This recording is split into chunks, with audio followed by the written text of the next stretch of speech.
Hello' friend, আজি 8 ছেপ্টেম্বৰ 2024 আৰু আজিৰ দিনত অসমত SCERT DLED পেট এক্সাম হয় আৰু সেই এক্সামত অহা গোটেই কুৱেশ্যন কেইটা আজি মই এই ভিডিঅ' ডিছকাছ কৰিম। তোমালোকৰ ভিডিঅ'টো চাই ভাল লাগিলে সৰু এটা লাইক কৰি দিব আৰু যদি তোমালোকে PDF-টো পাব খোজে তেনেহ'লে এই ভিডিঅ'ৰ ডেছক্ৰিপশ্যন বক্সত টেলিগ্ৰামৰ এটা লিংক দিয়া হৈছে, সেইখন ঠাইত জইন হৈ যাব পাৰে, সেইখন ঠাইত তোমালোকে PDF-টো পাই যাব।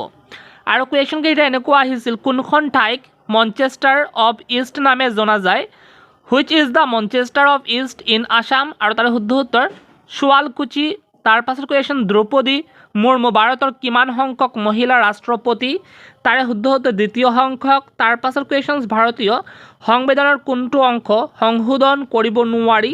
তাৰে শুদ্ধ উত্তৰ প্ৰিম্বল। তাৰ পাছত কুৱেশ্যন, ICCR-ৰ ফুল ফৰ্মটো কি? তাৰে শুদ্ধ উত্তৰ Indian council for cultural relations. তাৰ পাছত কুৱেশ্যন, বিৰুবালা ৰাভা কিহৰ বাবে বঁটা লাভ কৰিছিল? তাৰে শুদ্ধ উত্তৰ ডাইনী হত্যাৰ দৰে সামাজিক ব্যাধিৰ বাবে যুঁজ দি তেওঁ বঁটা লাভ কৰিছিল। তাৰ পাছত কুৱেশ্যন, শক্তিৰ একক কি? তাৰে শুদ্ধ উত্তৰ জুল। তাৰ পাছত কুৱেশ্যন, NEP 2020 কোনটো ডিগ্ৰী বিলুপ্ত ঘটাইছে? তাৰে শুদ্ধ উত্তৰ MPhil। তাৰ পাছত কুৱেশ্যন, ইটাখুলি ৰণ কেতিয়া হৈছিল? তাৰে শুদ্ধ উত্তৰ 1682 চনৰ আগষ্ট মাহত। তাৰ পাছত কুৱেশ্যন, গুৱাহাটী শোধনাগাৰ কোন দেশৰ লগত চুক্তি কৰিছে? তাৰে শুদ্ধ উত্তৰ ৰোমানিয়া। তাৰ পাছত কুৱেশ্যন, পৃথিৱীৰ সমানে উত্তৰ আৰু দক্ষিণ গোলাৰ্ধত ভাগ কৰা ৰেখাডালৰ নাম কি? তাৰে শুদ্ধ উত্তৰটো হৈছে বিষুৱ ৰেখা। তাৰ পাছত কুৱেশ্যন, শেহতীয়াকৈ ভাৰতৰ কোনখন ৰাষ্ট্ৰীয় উদ্যানত নতুন প্ৰজাতিৰ আৱিষ্কাৰ হৈছে? তাৰে শুদ্ধ উত্তৰ কাজিৰঙা নেশ্যনেল পাৰ্ক। তাৰ পাছত কুৱেশ্যন, কোনটো অনুচ্ছেদত বন্যপ্ৰাণী অভয়াৰণ্যৰ সুৰক্ষাৰ কথা উল্লেখ আছে? তাৰ শুদ্ধ উত্তৰ আৰ্টিকল 48A। তাৰ পাছত কুৱেশ্যন, পচা প্ৰথা কোনে প্ৰৱৰ্তন কৰিছিল? তাৰ শুদ্ধ উত্তৰ প্ৰতাপ সিংহ। তাৰ পাছত question, in which national park is the golden langur found? Golden langur কোনখন নেশ্যনেল পাৰ্কত পোৱা গৈছিল? তাৰ শুদ্ধ উত্তৰ ৰাইমনা নেশ্যনেল পাৰ্ক। তাৰ পাছত question, which of the following statement is true about the ozone layer depletion? Ozone layer ক্ষয়ৰ কাৰণটা হৈছে CFC are responsible for the depletion of the ozone layer, অৰ্থাৎ CFC বা ক্লৰ'ফ্ল'ৰ কাৰ্বনৰ বাবে অজন লেয়াৰ ডিপ্লেকশ্যন হয়। তাৰ পাছত question, Chandrayaan 3 how many days for landing? কিমান দিন লাগিছিল চন্দ্ৰায়ন 3 লেণ্ডিং হ'বলৈ? সৰ্বমুঠ 40 দিন সময় লাগিছিল।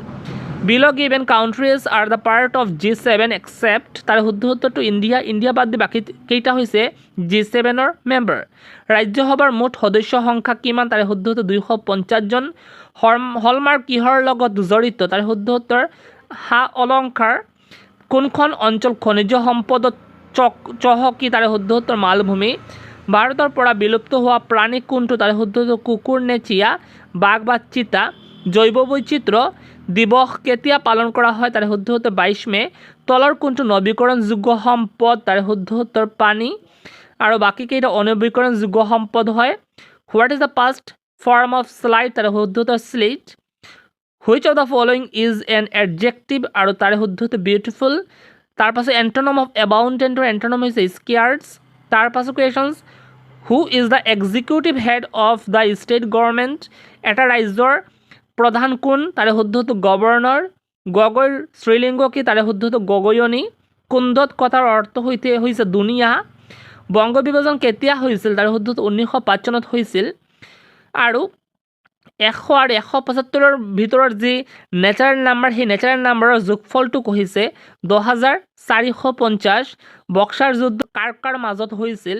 এইটো হৈছে the British East India company and A combined army of Indian states. তাৰ পাছৰ question, she said I am going to kitchen, এইটো নেৰেশ্যন কৰাৰ কথা কৈছে। তাৰ শুদ্ধ উত্তৰ she said that she was going to kitchen। তাৰ পৰৱৰ্তী কুৱেশ্যন, সন্ধি ভংগা দুৰৱস্থা দুৰ্যোগ অৱস্থা দুৰৱস্থা। তাৰ পাছত কুৱেশ্যন, শিক্ষাৰ অধিকাৰ কোনটো অনুচ্ছেদত আছে? তাৰ শুদ্ধ উত্তৰ 21A। তাৰ পাছত কুৱেশ্যন, ছবি চাই গল্প ক'ব দিয়া কৌশলৰ ফলত বৃদ্ধি পায়? তাৰ শুদ্ধ উত্তৰ কথন কৌশল বৃদ্ধি পায়। তাৰ পাছত কুৱেশ্যন, অসমত প্ৰথম ৰাষ্ট্ৰীয় খেল কেতিয়া হৈছিল? তাৰ শুদ্ধ উত্তৰ 2007 চনত হৈছিল। যুধিষ্ঠিৰ শুদ্ধ উচ্চাৰণ কি হ'ব? তাৰ শুদ্ধ উত্তৰ যুধিষ্ঠিৰ। 1 জানুৱাৰী 2013 যদি বুধবাৰ হয় তেন্তে 2 জানুৱাৰী 2014 কি বাৰ হ'ব? তাৰ শুদ্ধ ফ্ৰাইডে। শিলবদৰ প্ৰকৃত নাম হৈছে ৰেৱতী মোহন চৌধুৰী। ফাষ্টৰ চিনোনামছ হৈছে কুইকলি। ভাৰতৰ কেন্দ্ৰীয় বেংকৰ নাম হৈছে RBI। তাৰপাছত হাউ মানি ফেক্টৰ্ছ অফ 30 আৰ দেয়াৰ, 30ৰ সৰ্বমুঠ উৎপাদকৰ সংখ্যা হৈছে 8টা।